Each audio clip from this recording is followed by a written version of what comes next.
Bienvenue dans ce nouvel épisode de la mini-série Témoins, l'émission qui s'intéresse aux figures de sainteté dans l'Église.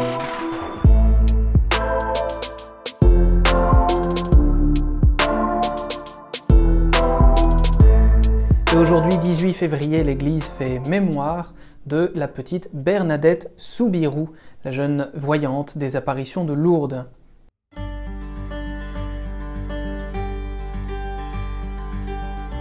Par ses nombreuses souffrances vécues dans l'humilité, la simplicité, la discrétion, Sainte Bernadette est pour nous un véritable modèle de persévérance dans la foi malgré les épreuves.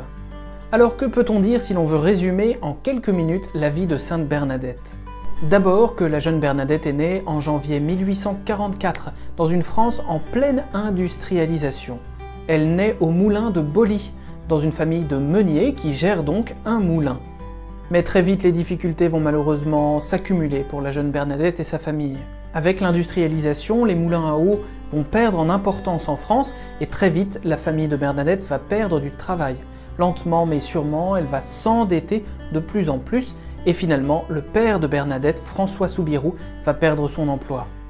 Alors qu'elle n'a que 10 ans, Bernadette doit quitter le moulin de Boly et aller cheminer de logement en logement autour de Lourdes et à Lourdes jusqu'à atterrir dans un endroit si misérable qu'on l'appellera le cachot.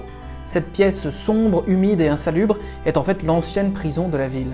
Et la santé de la jeune Bernadette ne va que se détériorer. Elle souffre de l'estomac, elle fait de l'asthme, elle a des difficultés liées à une maladie de choléra attrapée plus tôt dans son enfance. Elle est chétive, fragile et peu scolarisée. Mais autour de 1858, Bernadette a 14 ans et à ce moment-là, elle doit passer sa première communion. Les sœurs de la Charité qui sont présentes à Lourdes vont donc l'accueillir pour lui donner quelques bases d'instruction, apprendre à lire, écrire, compter et le catéchisme bien sûr. Un mois après son arrivée chez les sœurs de la Charité, nous sommes le 11 février 1858 et Bernadette va simplement ramasser du bois pour la maison près de la grotte de Massabielle. Un bruit de vent d'abord et puis cette dame en blanc qui apparaît à l'intérieur de la grotte. Elle ne dit rien, mais Bernadette, qui croit rêver, va pourtant revenir la voir plusieurs fois.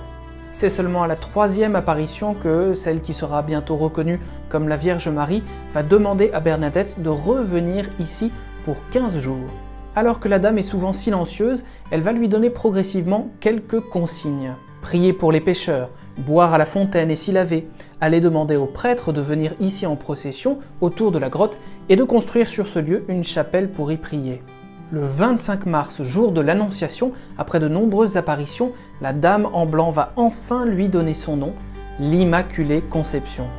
Bernadette, qui ne sait même pas ce que ça veut dire, va le répéter tel quel aux autorités, qui ne vont pas la croire, qui vont l'interroger à de nombreuses reprises, faire pression sur elle, la déconsidérer. Mais les prêtres l'écoutent quand même, et en 1860, Sainte Bernadette va poursuivre son éducation chez les sœurs de la Charité, dans la lecture, dans l'écriture, dans le catéchisme. 2 ans plus tard, l'évêque de Tarbes va reconnaître les apparitions et en 1864, Bernadette demande son admission chez les sœurs de la Charité.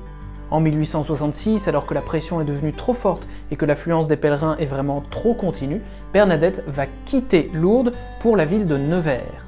1 an après, elle fait sa profession religieuse sous le nom de sœur Marie Bernard. Et ce n'est que 12 ans plus tard, peu de temps avant sa mort, que sœur Marie Bernard va prononcer ses vœux définitifs. Pendant ces 13 années de vie religieuse, Bernadette va beaucoup souffrir. S'estimant peu capable et considérée avec une certaine froideur par ses supérieurs, sœur Marie Bernard sera affectée à l'infirmerie et reléguée à la prière. Malgré les nombreuses maladies et surtout pulmonaires avec lesquelles elle va lutter, Sainte Bernadette sera pourtant d'un caractère affable, joyeux et véritablement disponible d'après les témoignages.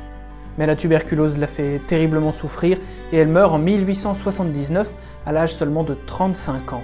Elle sera très vite louée pour son calme, sa modestie et son bon sens. Méprisée par beaucoup, vénérée par d'autres, elle va toujours refuser de monétiser précisément son expérience en refusant tous les cadeaux qu'on lui fera.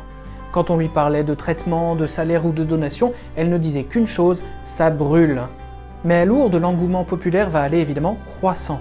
Au point qu'en 1868, un livre écrit sur Notre-Dame de Lourdes aura un grand succès et l'auteur se verra même félicité par une lettre du pape Pie IX en personne, reconnaissant implicitement par là déjà, très tôt, avant même la mort de Bernadette, ces apparitions, ce phénomène, cet engouement. Béatifiée en 1925, canonisée en 1933, Sainte Bernadette est toujours vénérée pour son calme et son humilité. Et jusqu'à la pandémie, 6 millions de personnes se rendaient chaque année à Lourdes, particulièrement des malades, auprès de cette source que Bernadette a découverte sur les instructions de la Vierge Marie elle-même.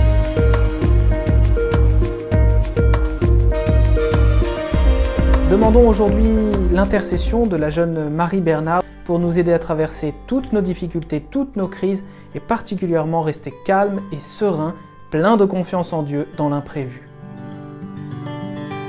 Merci d'avoir regardé ce nouvel épisode de Témoins. N'hésitez pas à vous abonner pour recevoir des contenus réguliers de notre chaîne et surtout, souvenez-vous de bien prier.